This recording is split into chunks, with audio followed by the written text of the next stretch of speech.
دروازے کی بیل بجی تو میرا جوان بیٹا دروازے پر گیا۔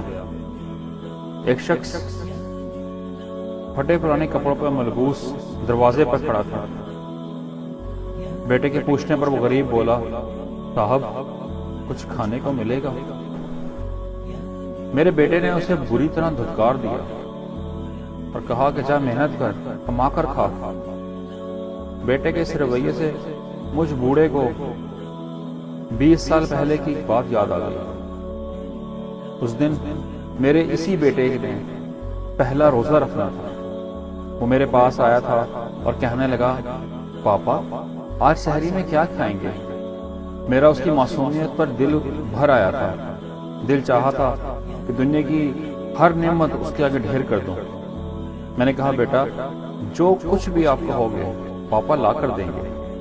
پھر جب میں بازار گیا تو جو سب کچھ ہی تھا اٹھا لایا، سب کچھ، اور سب کچھ ضرورت سے بھی بہت زیادہ۔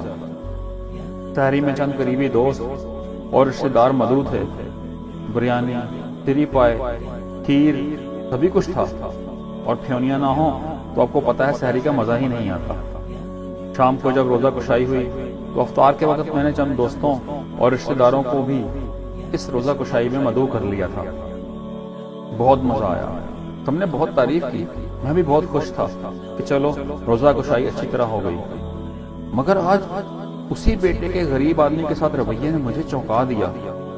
مجھے لگا کہ میں نے 26 سال ضائع کر دیے اور اس کی رمضان میں تربیت ہی نہیں کی۔